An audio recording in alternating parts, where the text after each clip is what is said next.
आज आपला वृंदावनचा दुसरा दिवस आहे आणि आम्ही फ्रेश होऊन एका छोट्याशा मंदिरात आलो। सकाळचे 7 वाजलेले आहे। छान मंदिर आहे, अगदी प्रेम मंदिरच्या समोर हे मंदिर आहे राधाकृष्णाचं।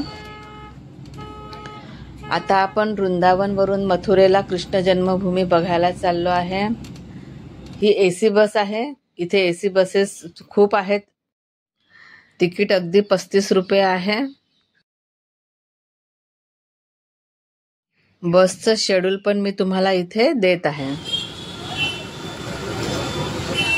मथुरेची कचोरी, मथुरेचा पेढा आणि मथुरेची लस्सी खूपच प्रसिद्ध आहे।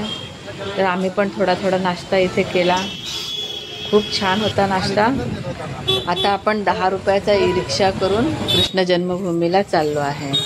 इथे मी असं तिलक वगैरे लावला। मला छान आवडते हे असं लावायला। हे कृष्ण जन्मभूमीचं प्रवेशद्वार आहे। आतमध्ये कॅमेरा घेऊन जाण्यास मनाई आहे। आम्ही आमच्या जवळच्या बॅग्स आणि कॅमेरे तिथे जमा केले होते। आता आपण परत बसने वृंदावनला चाललो आहे। बघा इथे पाऊस आहे मथुरेला। आता आपण 20-25 मिनिटात वृंदावनला जाणार आहोत आणि तिथनं आपण जाणार आहोत इस्कॉन मंदिरात। मंदिर खूप सुंदर आहे। व्हिडिओ पूर्ण बघा। आता आपण आलो आहे इस्कॉन मंदिरामध्ये। इथे कृष्णाच्या जीवनातील संपूर्ण चित्रकारी बघायला मिळते। मंदिरात खूप गर्दी आहे, पण मला अतिशय जवळून दर्शन करायला मिळालं।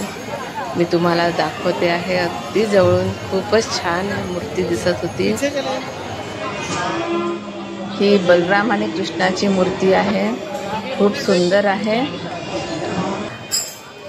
आणि ही राधाकृष्णाची मूर्ती आहे, खूप छान सजवलेला आहे। 2 दिवसानंतर जन्माष्टमी आहे। तर हे लोक इथे 8-10 दिवस आधीपासूनच असा झुला करतात। याला सावन का झुला म्हणतात। आणि इथले लोक याला अंग्रेजों का मंदिर असे म्हणतात। इथे विदेशी लोक कृष्णाच्या रंगात रंगलेले आहे।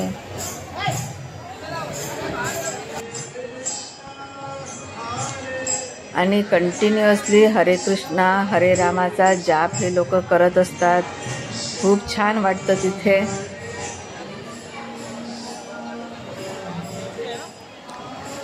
इथे हे कृष्णासाठी खूप सुंदर असे हार करताना आहेत।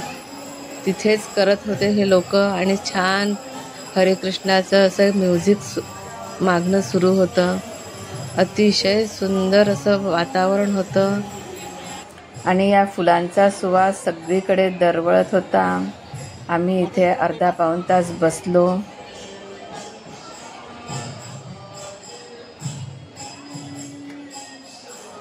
इथे आम्हाला तुळशीचे पानं प्रसाद म्हणून दिले।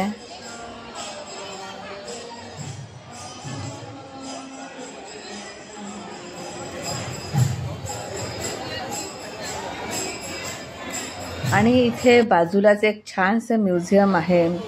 स्वामी श्री प्रभुपाद यांनी विदेशात जाऊन श्रीकृष्ण भक्तीचा प्रचार केला आणि कृष्ण भक्ती करण्यास प्रेरित केले। आणि 1966 मध्ये त्यांनी US-ला इस्कॉनची स्थापना केली। तेव्हा ते 71 वर्षाचे होते। आपला नेक्स्ट व्हिडिओ हा प्रेम मंदिरचा राहणार आहे। प्रेम मंदिर अतिशय सुंदर आहे। तो सुद्धा व्हिडिओ तुम्ही नक्की बघा।